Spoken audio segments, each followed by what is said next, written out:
Bonjour, nous sommes en 2012 et je voudrais par cette vidéo, exprimer ce que c'est que le cours de religion catholique tel qu'il est organisé en Belgique. Alors évidemment, pour un auditeur français de France, il peut paraître surprenant que la Belgique organise, ainsi que la Suisse, l'Allemagne et la plupart des pays européens, des cours de religion confessionnelle. En effet, pour les Français, hormis les départements d'Alsace-Moselle qui étaient allemands, le cours de religion confessionnelle a été supprimé en 1905, lors de la grande lutte qu'il y a eu entre, d'un côté, l'État qui était de type laïque et en lutte avec l'Église, et d'autre part, l'Église catholique. Il y a eu séparation de l'Église de l'État. Eh bien, en fait, ce statut français est plutôt exceptionnel en Europe. Je veux dire par là que la plupart des pays organisent des cours de religion confessionnelle. Alors pour ce qui est de la Belgique, elle organise à l'origine d'abord le cours de religion catholique, puisque la Belgique est un pays catholique. Mais avec l'apparition de nouvelles religions depuis quelques années, un cours de religion musulmane, un cours de religion protestante, un cours de religion orthodoxe et même un cours de morale laïque a été proposé dans les écoles publiques. Évidemment, dans les écoles catholiques qui représentent presque la moitié des écoles de Belgique, c'est un cours de religion catholique qui est proposé aux élèves. Ce cours, il est obligatoire à raison de 2 heures par semaine et par classe. À un moment donné, dans les années 2010, étant donné que tous les publics des écoles qui sont divers, qui intègrent des enfants athées, croyants, agnostiques, musulmans, eh bien, à un moment donné, il y a eu un débat pour savoir si le cours de religion catholique était confessionnel. Et Monseigneur Harpigny, en 2011, a publié un document pour bien insister sur le fait que ce cours est un cours confessionnel donné principalement par des enseignants qui doivent partager la conviction qu'ils enseignent. Cependant, attention, il n'est pas un cours de catéchisme. Je veux dire par là que son but n'est pas de donner la foi, de prier avec les élèves, de vivre, je dirais, en cours, une relation intime avec le Seigneur. Non, c'est un cours de religion. Donc, son but s'inscrit dans une lettre de mission donnée par l'État belge aux écoles et qui assigne une série de finalités, à savoir faire que les jeunes puissent devenir des citoyens qui partagent les valeurs fondamentales de la Belgique, qui sont des valeurs de tolérance, d'écoute des autres, d'ouverture aux autres pensées, de sens critique. Mais il y a aussi une finalité culturelle, à savoir connaître, comprendre, intégrer profondément les racines qui font la civilisation européenne et qui sont globalement, je dirais, fondées sur 3 sources, à savoir la raison grecque, le christianisme et les valeurs qu'il a données, et puis, la Révolution française. On pourrait dire, pour simplifier, que la philosophie grecque a apporté une capacité de raisonner avec une épistémologie précise, ça veut dire en sachant distinguer l'approche scientifique, l'approche philosophique, l'approche théologique, et à savoir critiquer sa propre pensée. On pourrait dire que le christianisme, il a apporté un sens de la recherche du sacré et un sens de la personne humaine qui est sacrée dans son individualité, qui ne saurait être traitée comme une chose. Et enfin, la philosophie des Lumières qui a été répandue par la Révolution française dans toute l'Europe et aussi en Belgique, eh bien, elle apporte ce goût pour la liberté individuelle, ce goût pour la tolérance par rapport à la pensée de l'autre, à celui qui pense différemment. Alors évidemment, il s'agit d'un cours confessionnel et donc son but ultime, c'est de comprendre le christianisme et ses 3 axes. Le nouveau programme de religion qui est sorti il y a moins de 10 ans, eh bien, définit ces 3 axes par les mots « croire »,« célébrer et vivre. Je dirais que vivre, ça veut dire qu'on part du vécu des élèves. On est véritablement attaché à regarder quelles sont, je dirais, leurs préoccupations. On retourne, c'est le but du cours, à leur vécu. Mais tout cela se fait à la lumière du christianisme, donc d'une foi qui éclaire le sens de la vie et qui peut éclairer leur comportement concret. Et puis, cela s'incarne aussi dans le célébrer, c'est-à-dire dans un rapport à Dieu qui peut être concret et qui peut, dans leur vie personnelle, s'établir jusqu'à l'ultime, à savoir, je dirais, une relation intime de prière avec Dieu. Alors on pourra objecter à ce que je viens de dire, mais ça ressemble à un cours de catéchisme. Non, ce n'est pas fait comme un cours de catéchisme. Dans le cours de catéchisme ou dans une section de catéchisme, je dirais qu'on le vit individuellement, avec le groupe aussi. On assiste à des célébrations. Dans le cours de religion, ça se fait sous mode d'une réflexion. Et c'est ouvert à tout le monde. Et parce que tout le monde peut réfléchir, y compris à la foi chrétienne, c'est pourquoi dans les écoles catholiques, ce cours est obligatoire pour tous les élèves. Dans les écoles de l'État, où là justement il y a plusieurs sensibilités religieuses qui peuvent être... on propose aux élèves, pour ceux qui sont athées, un cours de morale, pour ceux qui sont musulmans, un cours de religion musulmane, etc. Alors quel est le statut du professeur de religion?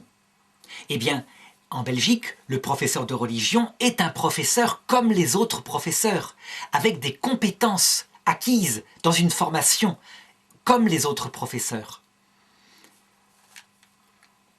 Dans le primaire, il y a des maîtres spéciaux pour le cours de religion. Pourquoi? Parce qu'on ne peut pas obtenir, on ne peut pas exiger de tous les instituteurs de connaître toute cette matière qu'est le cours de religion catholique. Donc, il y a véritablement un métier des profs spéciaux de religieux.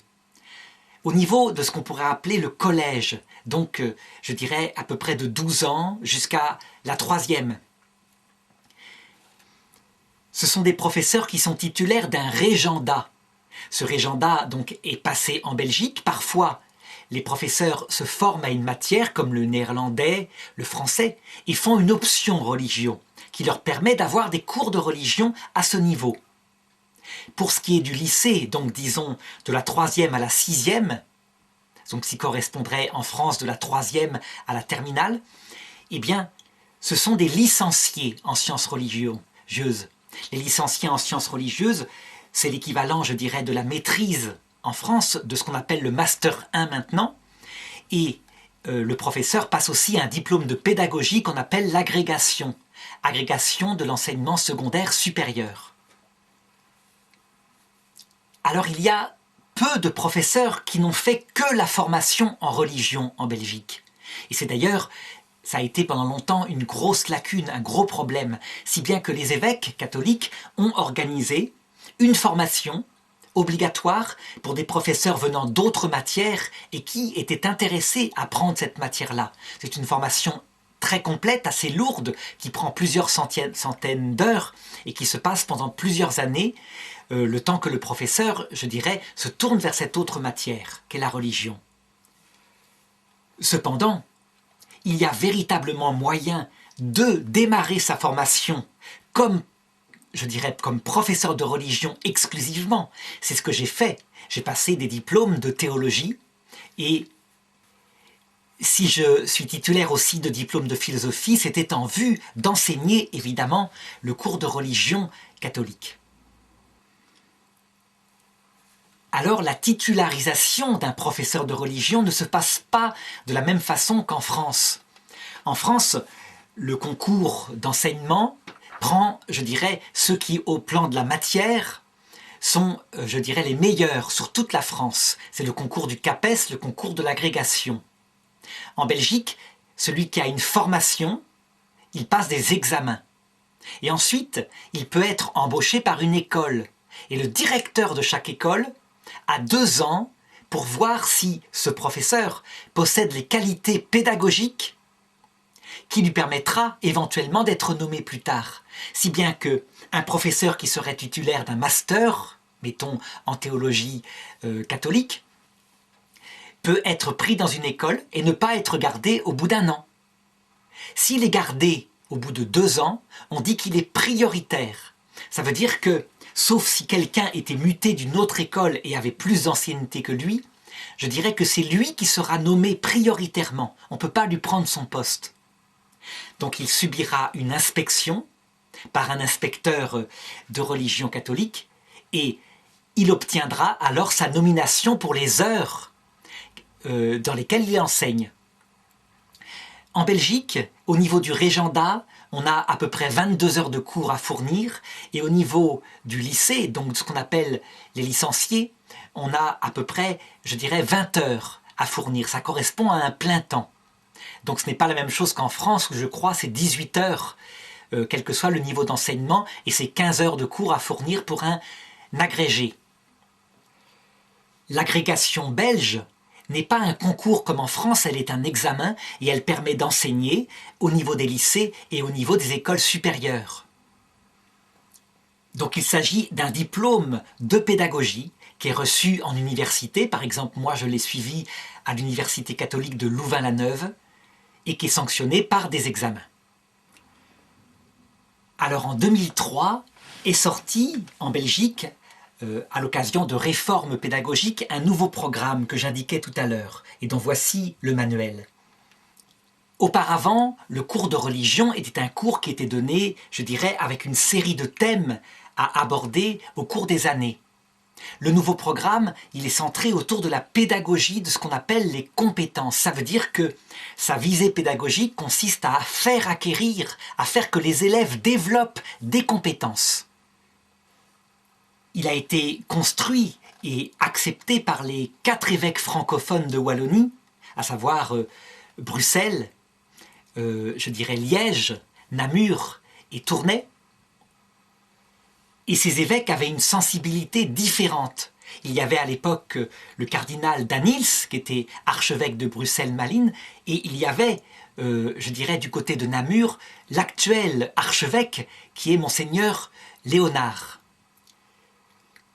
L'ancien archevêque de Bruxelles était davantage pour quelque chose d'ouvert à toutes les cultures, et monseigneur Léonard insistait beaucoup pour qu'il y ait une véritable formation, que le christianisme soit connu selon ces 3 axes. Si bien que l'esprit du programme, pour s'adapter à ces diverses sensibilités qui ont coopéré, est extrêmement souple. On pourrait dire que ce qui caractérise le programme de religion, c'est son esprit d'ouverture aux sensibilités des professeurs. Et donc, c'est ce que je voudrais signaler ici. Je dirais que, en premier lieu, ce qui a intéressé, ce qui a vraiment motivé les évêques, c'est que on parte du vécu des élèves, de leur enracinement existentiel, donc ce cours soit incarné sur la réalité de ce qu'ils sont. Mais qu'on n'en reste pas à ce vécu des élèves, qu'on aille véritablement au but du cours de religion catholique.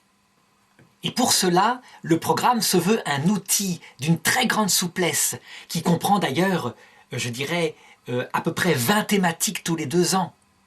Ça veut dire que véritablement, il y a de quoi fabriquer le programme adapté à la sensibilité du professeur, à sa formation, à ses intérêts particuliers. Voilà ce que dit le programme, page 46. Le programme est un outil qui doit inspirer des parcours. Des parcours, ça veut dire que chaque professeur y mettra, je dirais, sa grâce propre, son esprit et aussi son adaptation à ce qu'il ressent chez les élèves, en fonction d'ailleurs des classes qu'il a. Autre chose est le cours d'enseignement général, autre cours est le cours d'enseignement technique, autre chose est le cours d'enseignement professionnel. Des choix sont à opérer. Il revient au professeur de choisir parmi 10 thématiques par année, celle qui travaillera avec les élèves. Si une grande liberté est laissée au professeur dans le choix des thématiques, il semble néanmoins qu'il faille privilégier telle ou telle thématique selon les degrés et les types d'enseignement. On trouvera des indications à ce propos dans les tableaux, pages 137-157. Si une même thématique peut être choisie plusieurs fois au cours des 6 ou 7 années, donc ça veut dire de la première rénovée qui correspond en gros à la 6e française jusqu'à la terminale, il va de soi que son approche sera différente selon les degrés. Je dirais que cette souplesse dans le programme et le fait qu'il y a des redites qui sont possibles implique absolument, me disait Monseigneur Ganti, qui est vicaire épiscopal chargé de l'enseignement catholique sur le diocèse de Namur. Il implique absolument qu'il y ait, je dirais, une collaboration entre les professeurs de religion des divers degrés de classe, de la première à la 6e. Ça veut dire que si les professeurs ne se mettent pas d'accord, ne disent pas « moi j'ai vu ceci », donc ne le revoient pas forcément ou revoient-le autrement, les élèves risqueraient de subir des redites. C'est un petit peu le problème de ce programme, c'est que les thématiques qui sont extrêmement diverses, comme je le disais, 40 thématiques sur 4 ans, de la 3e à la réto, et donc 60 thématiques de la 6e à la terminale, eh bien, elles se rejoignent évidemment. Ça veut dire qu'on peut se répéter. Donc c'est absolument indispensable de se concerter. Je dirais que cette grande souplesse, ce caractère indicatif du programme est véritablement quelque chose qui doit plaire aux futurs candidats professeurs de religion. Je veux dire par là qu'il n'y a pas quelque chose de tatillon qui leur sera imposé. Par exemple, le programme, toujours page 46, dit « Parmi les apports culturels proposés, on choisira ceux qui semblent le mieux correspondre au travail envisagé. Nombreux, riches, diversifiés, ils seront sélectionnés en fonction d'une part des intérêts de la classe et du parcours envisagé, et d'autre part des compétences et de la sensibilité du professeur. » Alors évidemment, je semble donner un tableau idyllique de ce programme si souple et qui peut s'adapter, je dirais, à tout type de formation. L'Église étant elle-même un lieu où véritablement divers esprits, mais c'est le même Esprit Saint, divers esprits sont présents. Cependant, évidemment, il ne faut pas, je dirais, trop rêver. Nous sommes dans une matière humaine et donc on peut tomber sur des inspecteurs qui ont cet esprit fondamental du programme. Et je pense justement à l'abbé Henri Ganti, qui lui inspecte de manière très très souple en disant « Ce qui compte, c'est que le professeur se sente bien dans ce qu'il dise, et du coup, le cours se passe bien. » Donc, il donne évidemment des directives, des améliorations, mais il n'est pas là pour instiller sa propre sensibilité, même s'il en a une particulièrement forte. Et puis, évidemment, il ne faut pas se faire d'illusions. On a des inspecteurs de religion qui, je dirais, pensent que leur sensibilité théologique est la seule, et donc qui auront tendance à être directifs. Et c'est parfois stressant pour certains collègues. Je pourrais dire d'ailleurs qu'ils passent dans l'Église belge, je dirais, les mêmes conflits, les mêmes difficultés qu'a connues l'Église catholique occidentale depuis Vatican II. À savoir que il y a eu une sensibilité que je pourrais qualifier plus sociale, qui a dominé à partir des années 70 et qui a eu tendance parfois à imposer sa manière de faire. Il y a eu une sensibilité, je dirais, davantage religieuse, mystique, qui a parfois été persécutée. Il ne faut pas le nier. J'ai des collègues, anciens collègues en particulier, qui arrivaient au moment du nouveau programme et qui ont véritablement subi des pressions, je dirais, une technique presque d'intimidation de certains inspecteurs qui avaient une sensibilité différente. Et puis, il y a entre les deux qui essayent de, je dirais, d'assumer tout ce qui est catholique, à savoir à la fois le social et le mystique, une sensibilité sans doute proche de Jean-Paul II, proche de Benoît XVI, et qui doit se frayer un chemin entre les sensibilités. Il est clair que si on retrace l'historique des nominations, des inspections depuis le Concile Vatican II, on peut dire que ça s'est passé comme dans le reste de l'Europe occidentale, à savoir que dans les années qui ont précédé, la tendance plutôt sociale a dominé et a eu tendance à être sévère par rapport à ceux qui voulaient garder un enseignement de compréhension du christianisme et ses 3 axes, mais qu'il pourrait bien arriver que dans les années à venir, étant donné que cette tendance est assez âgée, eh bien, on ait une tendance inverse qui se réveille et qui pratique aussi parfois l'intolérance. En réalité, le programme à la lettre, il implique la tolérance. Et donc, je pense que lorsque des inspecteurs imposent trop fortement leur sensibilité théologique, ils sortent de l'esprit qui a été voulu par le législateur de ce programme de religion.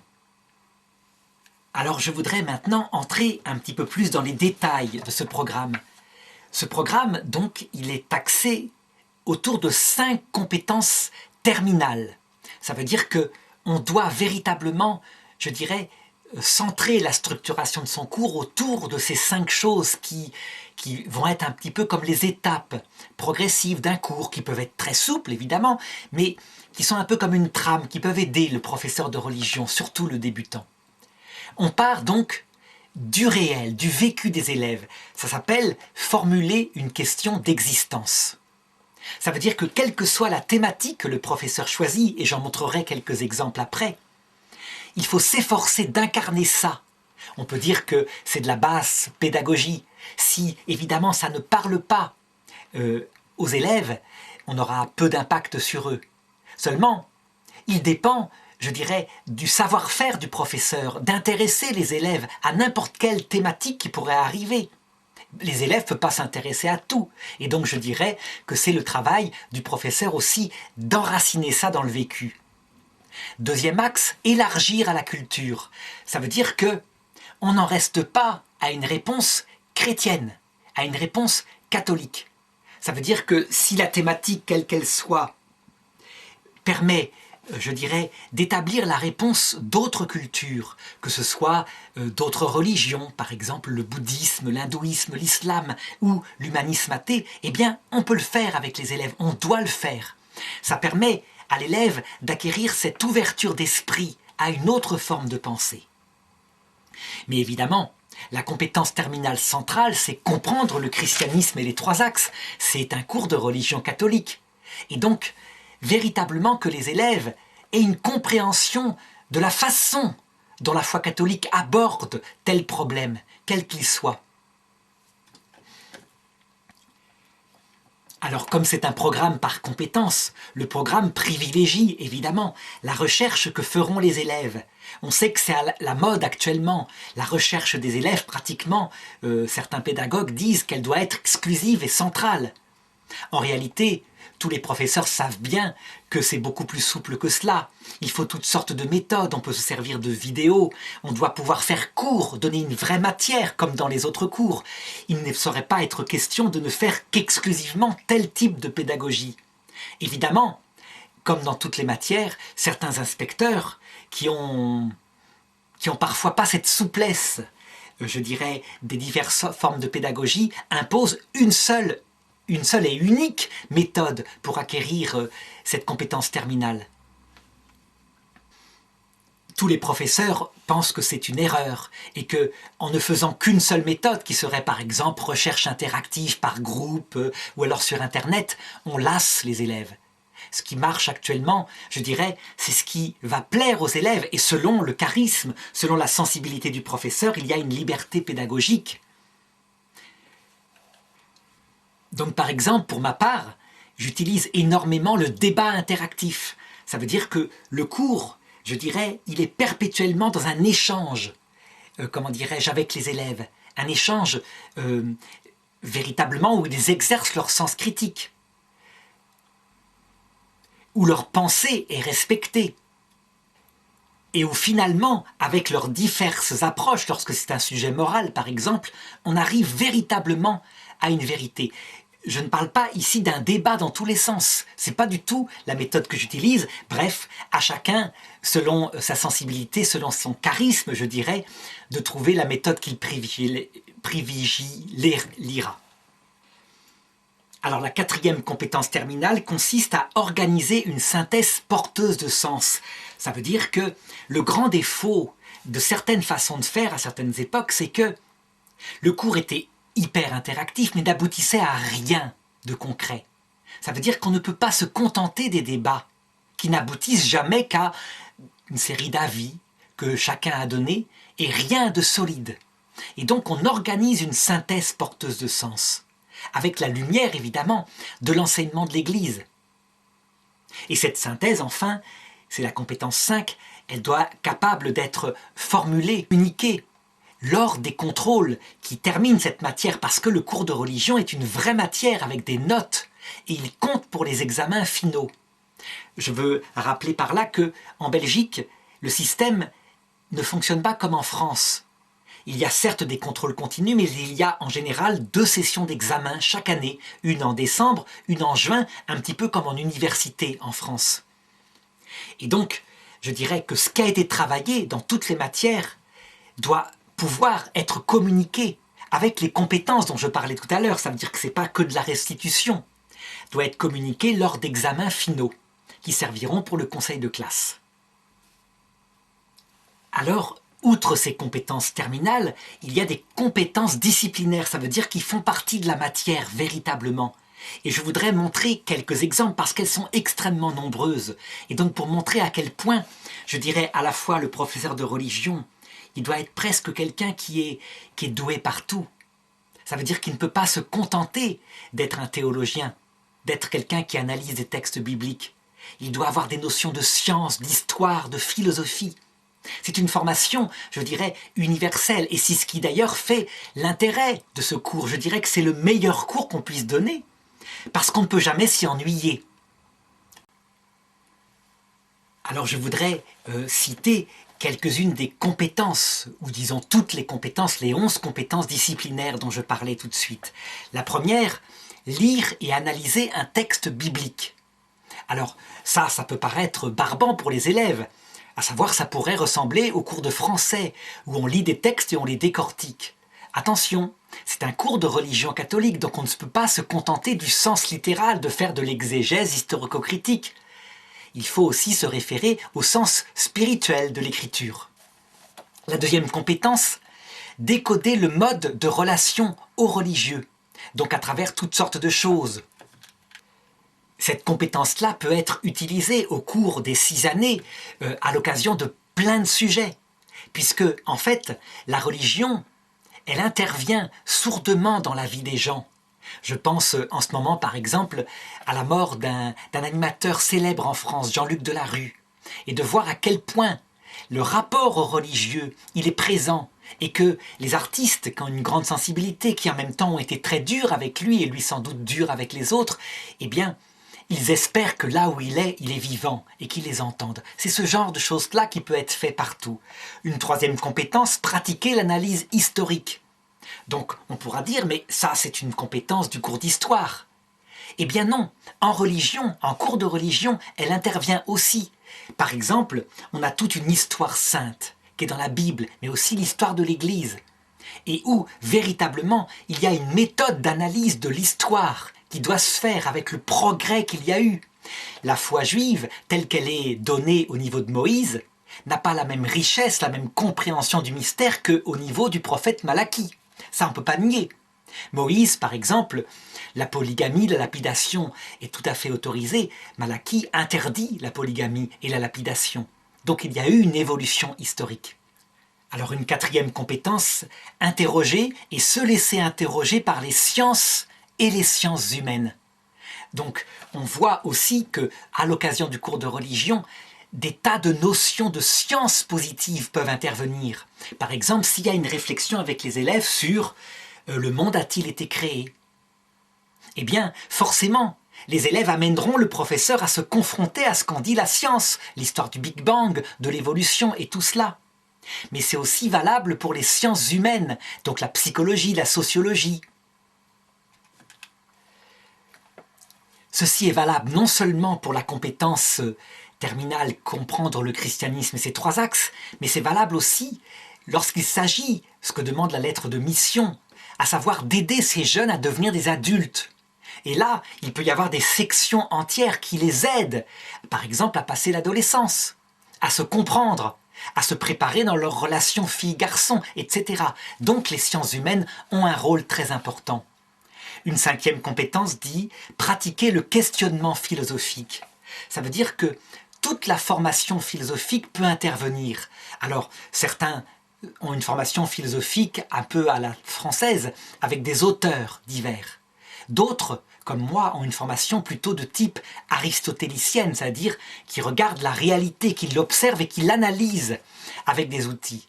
Là, ce n'est pas précisé, mais disons qu'il y a une grande souplesse et que l'outil philosophique est très utile, donc qu'il n'y a pas que de la théologie, que de l'écriture sainte. Il y a véritablement toutes sortes de matières qui peuvent intervenir pour enrichir le cours de religion. Une sixième compétence, discerner le registre de la réalité et du langage. Je n'insiste pas dessus. Septième compétence, expliciter le sens des symboles et des rites. Huitième compétence, construire une argumentation éthique. C'est une compétence extrêmement importante. Parce que je dirais qu'aux âges où on intervient, là, collège, lycée, le rapport avec la morale, le bien et le mal, il s'acquiert. Et je dirais que le professeur peut avoir véritablement un impact positif sur des élèves pour qu'ils se comportent bien, honnêtement, comme de futurs, je dirais, des hommes honnêtes. Neuvième compétence, pratiquer le dialogue œcuménique, interreligieux, interconvictionnel. Là, justement, ça indique que le cours de religion catholique à l'école du Concile Vatican II et de Nostra Aetate ne donne pas que la formation de la connaissance du christianisme, mais aussi une certaine ouverture aux autres religions, qui, comme dit le Concile, ont reçu des semences venant du Saint-Esprit, de la vérité. Et donc, il y a tout un esprit d'écoute, de respect, d'admiration envers les autres religions dans ce qu'elles ont évidemment de positif. Il ne s'agit pas d'aller admirer le cannibalisme de telle religion païenne, je ne sais pas, en Amérique du Sud, précolombienne. Une dixième compétence, explorer et décrypter différentes formes d'expression littéraire et artistique. Ça, c'est un truc qui, pour ma part, ne m'intéresse pas beaucoup parce que ça n'a jamais été mon sujet de prédilection, le côté artistique. Mais il y a véritablement des sensibilités de professeurs qui sont extrêmement centrés là-dessus.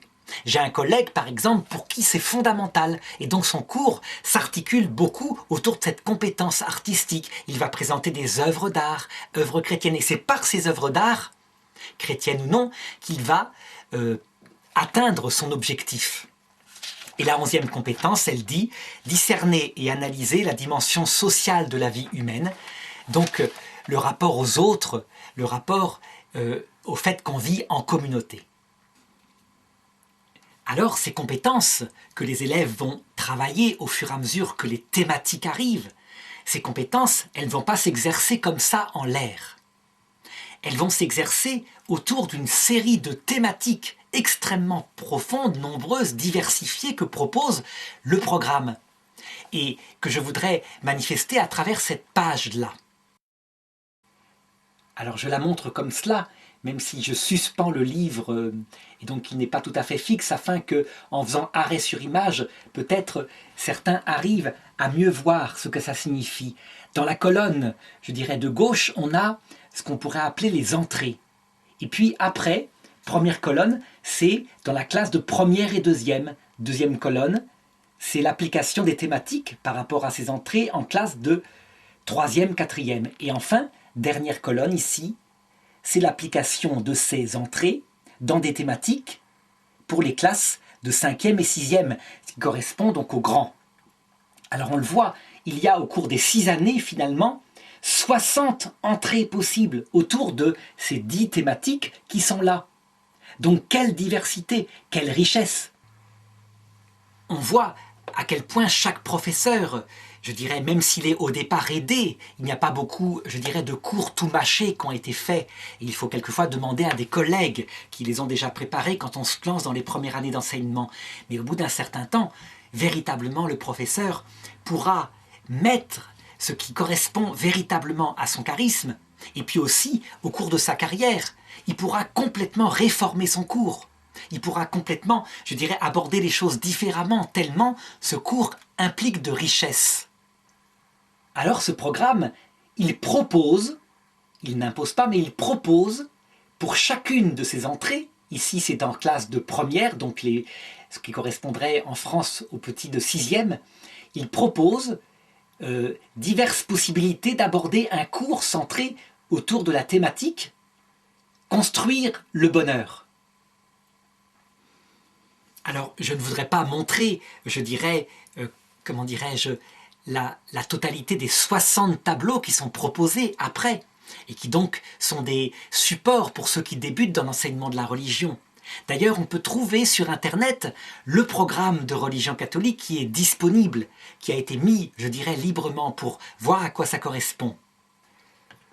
Mais je voudrais lire les 10 thématiques afin qu'on prenne bien conscience de ce que c'est que ce programme, la manière dont il est construit.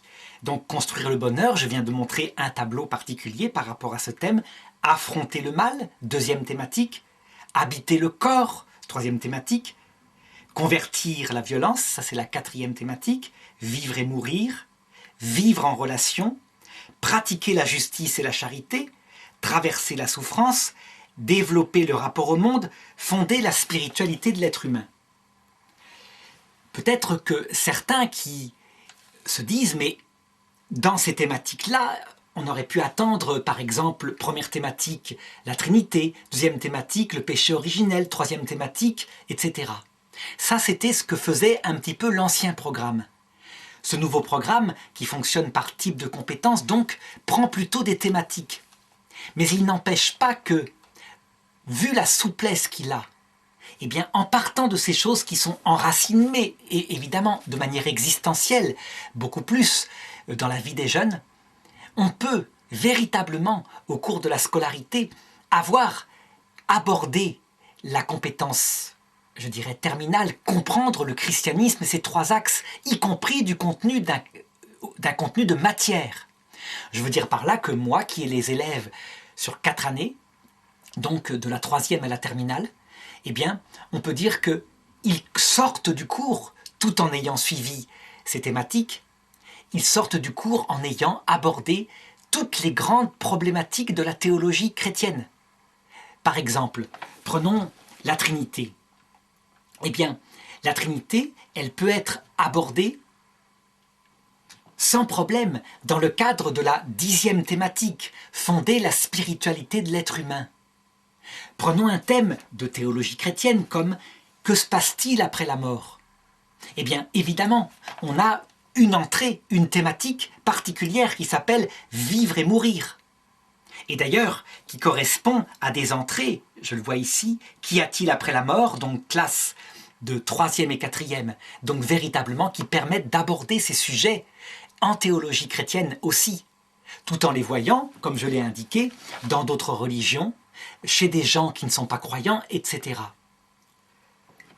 Donc évidemment, pour celui qui a une formation, je dirais, classique, structurée, un petit peu comme le fait le catéchisme de l'Église catholique, il faut une gymnastique intellectuelle pour arriver à retomber dans ce programme.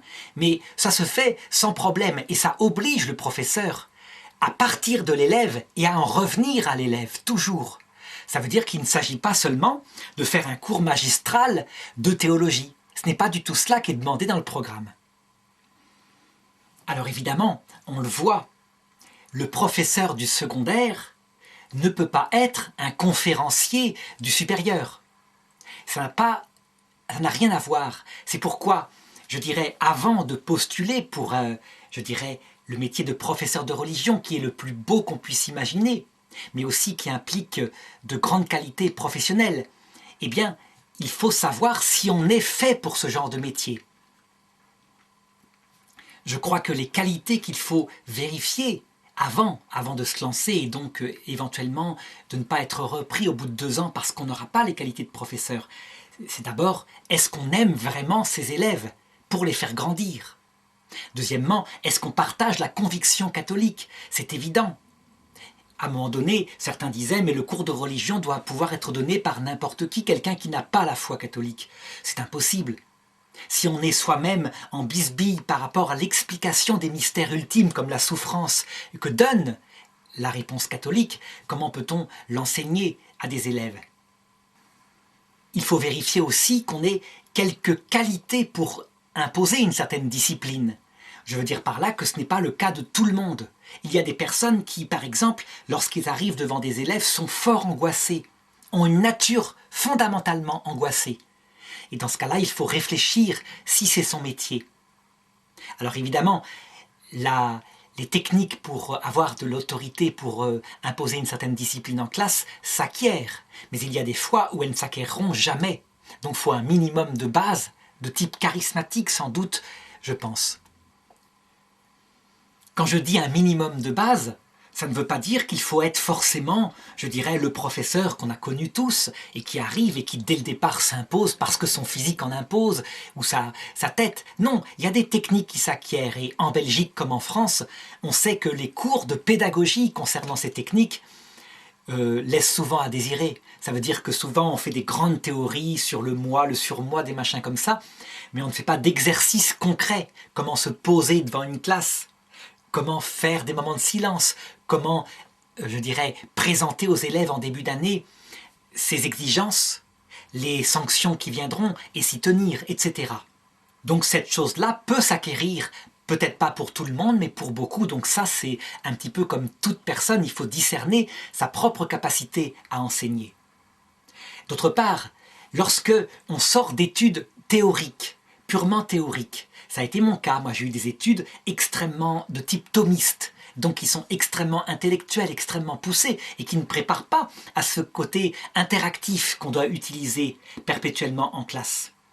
Eh bien, je dirais que ça se mettra en place peu à peu.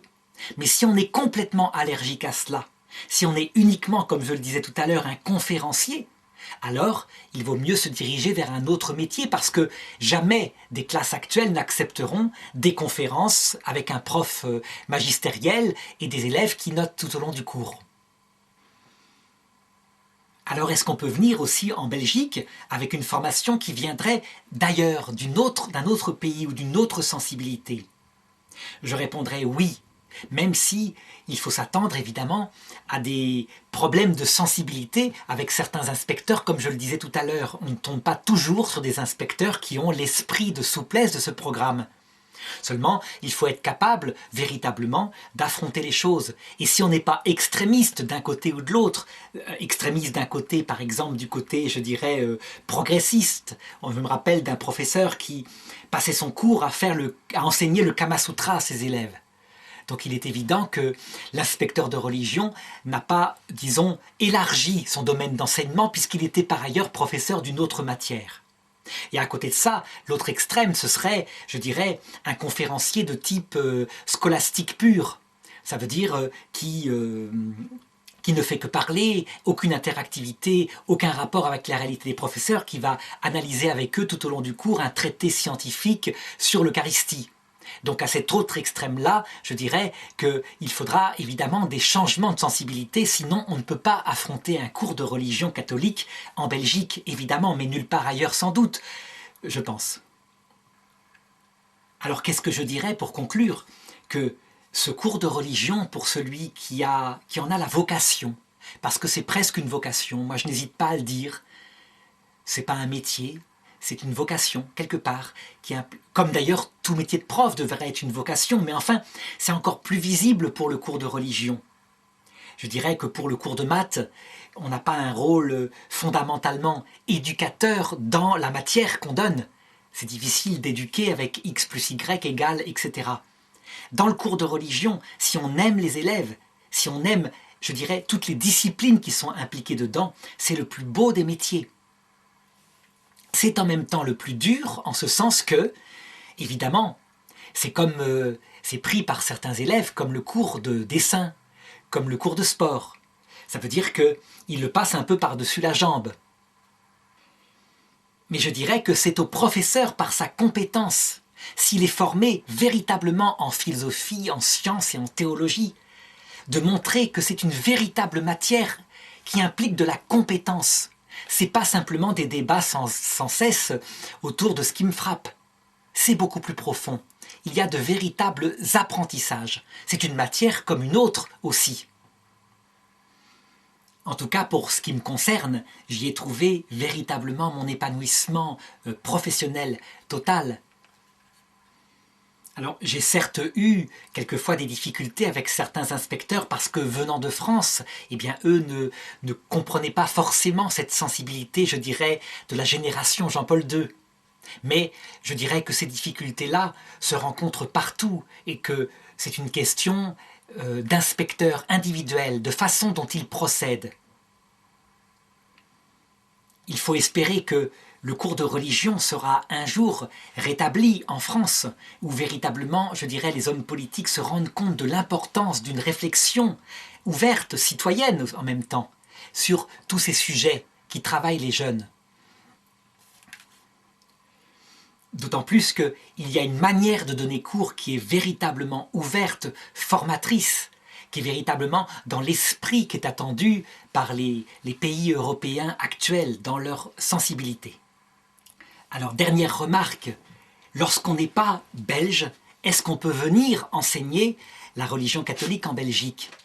Eh bien, je répondrai que d'abord, il faut être européen, que pour les extra-européens, c'est un problème, véritablement, d'immigration. Donc pour l'Afrique noire francophone, par exemple, il faut véritablement un appel et qu'on puisse prouver que dans ce métier-là, il y a des lacunes, c'est-à-dire qu'on manque de professeurs de religion.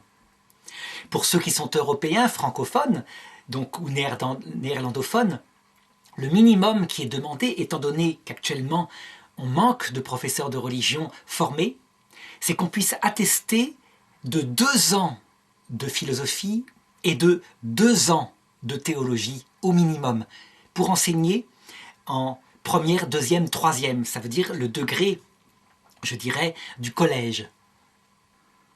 Ce qui correspondrait en France de la 6e à la 3e. C'est une règle que j'ai entendue il y a quelques années de la part de l'abbé Henri Ganty. Elle peut aussi changer. Mais je dirais que quelqu'un qui par exemple sortirait du séminaire ou d'une formation religieuse et qui peut attester d'avoir reçu des études, je pense qu'il peut éventuellement faire l'essai pour devenir professeur de religion en Belgique.